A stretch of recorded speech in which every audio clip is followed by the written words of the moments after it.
नमस्कार, आप देख रहे हैं यूपी भारत। मैं हूं आपके साथ शिखा। बुलेटिन की शुरुआत करेंगे, मगर इससे पहले एक नजर हेडलाइंस की ओर। कोरोना को लेकर सीएम योगी सख्त, डीएम ने अधिकारियों से मुख्यालय छोड़ने पर लगाई रोक। पंचायत चुनाव पर चढ़ा होली का रंग, गुजिया और गुलाल का गिफ्ट देकर जमीनी टोह ले रहे दावेदार।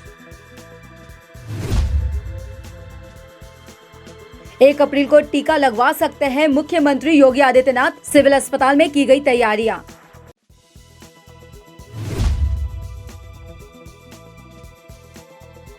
होली पर शराब पीकर हुड़दंग करने से किया मना, बदमाशों ने बुजुर्ग महिला की पीटकर की हत्या।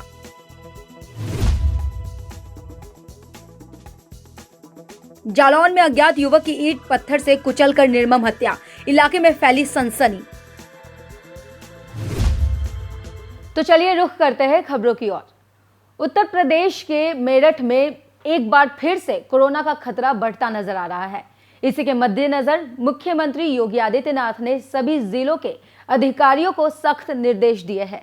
सीएम योगी का कहना है कि कोरोना को लेकर कोई भी लापरवाही नहीं होनी चाहिए। उधर मेरठ जनपद में डीएम के बालाजी ने बढ़ते कोरोना संक्रमण और पंचायत चुनाव को देखते हुए जिले के सभी अधिकारियों को सख्त निर्देश दिए हैं। डीएम ने अधिकारियों के मुख्यालय छोड़ने पर रोक लगा दी है। उन्होंने कहा है कि अगर कोई भी बहुत जरूरी काम है तो उसके लिए अनुमति लेना अनिवार्य होगा। यही नहीं, अब जिले में अवकाश के दिनों में भी चुनाव से संबंधित कार्यालय खोले जाएंगे। वाराणसी में त्रिस्तरीय पंचायत चुनाव की अधिसूचना जारी होने के बाद नामांकन फॉर्मों की बिक्री शुरू हो गई है। 7 से 8 अप्रैल को नामांकन पत्र जमा कर सकेंगे। प्रधान और जिला पंचायत सदस्य पद के दावेदार होली के बहाने चुनावी रंग चढ़ाने में जुट गए हैं। वहीं होली में गुजिया और गुलाल का गिफ्ट देकर जमीनी टोह ले रहे हैं। पंचायत की बड़ी सीट पर कद्दावरों ने दांव लगाना शुरू कर दिया है। जिला पंचायत और ब्लॉक प्रमुख की सीट पर बड़े नेताओं की नजर है। जिला पंचायत और ब्लॉक प्रमुख सीट को अपने कब्जे में लेने के लिए आरक्षण के हिसाब से प्रत्याशी की भी तलाश शुरू कर दी है। मुख्यमंत्री योगी आदित्यनाथ 1 अप्रैल को कोरोना वायरस का टीकाकरण करा सकते हैं। इसे लेकर सिविल अस्पताल में तैयारियां पूरी कर ली गई है। इस तरह की व्यवस्था बनाई गई है कि मुख्यमंत्री के आने पर अन्य लोगों को किसी तरह की समस्या का सामना ना करना पड़े।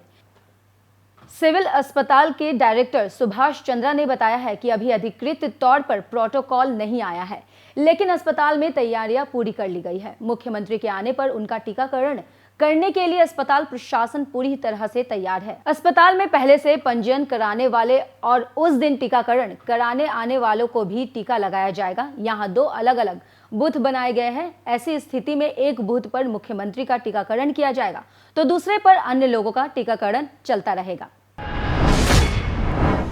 यूपी के इटावा जिले से एक दर्दनाक घटना सामने आई है, जहां पर एक 60 साल की बुजुर्ग महिला की कुछ युवकों ने पीट कर हत्या कर दी। ये घटना सदर कोतवाली के मेवती टोला का बताया जा रहा है, जहां बुजुर्ग महिला ने घर के बाहर रंग खेलने और शराब पीकर हंगामा करने से मना किया था। तो इस बात से युवक नाराज हो गए और उन्होंने घर में घुसकर बुजुर्ग महिला को जमकर पीटा, जिसकी वजह से उसकी मौत हो गई। बुजुर्ग की पिटाई के बाद परिजन उन्हें अस्पताल लेकर गए, लेकिन इलाज के दौरान उनकी मौत हो गई। वहीं इस घटना की सूचना मिलने पर पुलिस ने मामला दर्ज कर लिया है और आरोपियों की तलाश में जुट गई है। मेरठ में परचून की दुकान में रखा विस्फोट पदार्थ नेशनल हाईवे पर फटा। बीच बाजार विस्फोटक पदार्थ के फटने से बाजार में हड़कंप मच गया। वहीं इस घटना से लोगों के बीच अफरा तफरी का माहौल बन गया। इसी के साथ दुकान मालिक गंभीर रूप से घायल बताए जा रहे हैं। वहीं घायलों को इलाज के लिए अस्पताल में भर्ती कराया गया है। घटना में एक महिला भी गंभीर रूप से घायल हुई। बता दें कि दीपावली पर पटाखों के प्रतिबंध के बाद विस्फोटक पदार्थ रखे रहने की बाजार में चर्चा थी। ये पूरी घटना मेरठ के मवाना क्षेत्र का बताया जा रहा है। आगरा में होली के अवसर पर सड़कों पर हुड़दंग देखने को मिला। वहीं पुलिस ने हुड़दंगी युवक को पकड़कर थाने ले आई। इसी के बाद पुलिस ने थाने लाकर उन्हें प्यार से समझाया, फिर राष्ट्रीय गान का पाठ पढ़ाया। पुलिस ने 60 से ज्यादा हुड़दंगी युवक को पकड़े। वहीं ट्रिपलिंग या शराब का सेवन करने वाले और बिना हेलमेट लगाए युवकों को गांधीवादी तरीके से संस्कारों का पाठ पढ़ाया।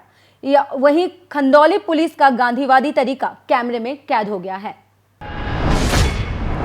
खबर बहराइच से है, जहां फेसबुक पर टिप्पणी को लेकर दो पक्षों में खूनी संघर्ष हुआ। बताया जा रहा है कि फेसबुक पर किए गए कमेंट को लेकर एक पक्ष ने दूसरे पक्ष को अपने घर बुलाया था, जहां पर दोनों के बीच कहासुनी के बाद खूनी संघर्ष हुआ, जिसमें एक पक्ष ने दूसरे पक्ष के लोगों पर चाकू से हमला कर दिया, जिसमें 3 लोग घायल हो गए। घायलों को सदर अस्पताल में इलाज के लिए भर्ती कराया गया है, जहां पर उनकी हालत गंभीर बताई जा रही है। वहीं हालत गंभीर को देखते हुए उन्हें लखनऊ रेफर कर दिया गया है। घटना के मामले में घायल युवक ने आरोप लगाया है कि उनके ऊपर गोली चलाई गई, लेकिन पुलिस घटना में गोली चलने से इनकार कर रही है।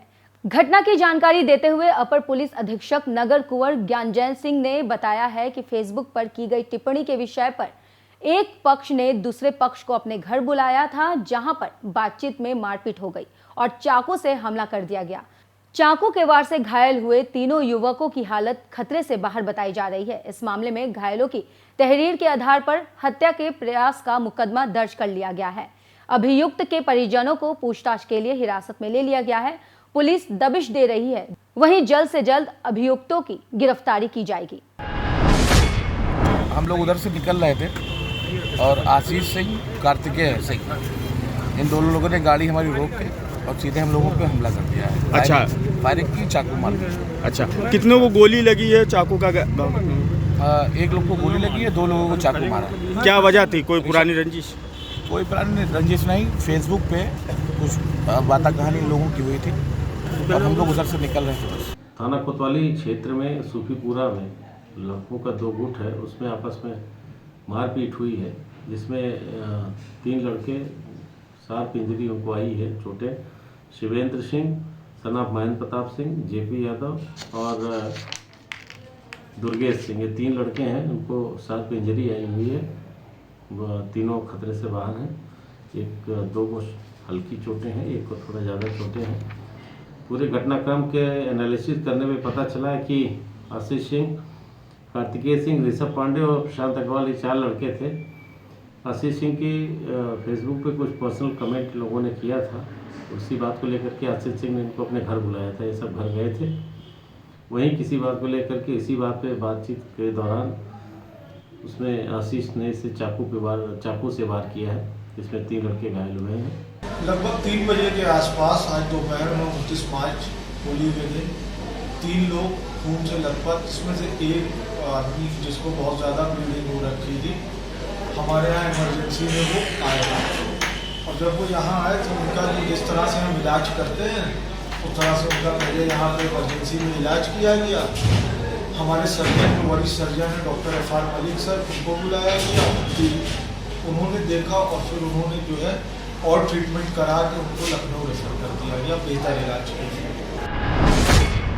जालौन में अज्ञात युवक की ईंट पत्थर से कुचलकर निर्मम हत्या कर दी गई। 40 साल युवक की हत्या से इलाके में सनसनी फैल गई। तारे के मंदिर के नीचे बनी गुफा में अज्ञात युवक का रक्त रंजित शव मिला। सुबह ग्रामीण मंदिर में पूजा करने पहुंचे तो शव देखकर पुलिस को इसकी सूचना दी। सूचना के बाद घटनास्थल पर पुलिस की SOG और फॉरेंसिक टीम पहुंची। पुलिस मृतक युवक की शिनाख्त में जुट गई है। ये पूरा मामला ग्राम अटाटोपोर के जनकपुर धाम मंदिर का बताया जा रहा है। खबर कन्नौज से है, जहां मामूली विवाद में 2 पक्षों के बीच खूनी संघर्ष देखने को मिला। वहीं बीच सड़क जमकर पथराव हुए। 2 गांव के बीच ये पथराव की घटना सामने आई है। वहीं इस पथराव का वीडियो सोशल मीडिया पर काफी वायरल हो रहा है। इस वीडियो में आप देख सकते हैं कि किस तरह से एक पक्ष दूसरे पक्ष की ओर से पत्थरबाजी का बौछार किया जा रहा है। वहीं वायरल वीडियो के आधार पर पुलिस ने 3 लोगों को गिरफ्तार कर लिया है। ये पूरी घटना जुकैया गांव का बताया जा रहा है।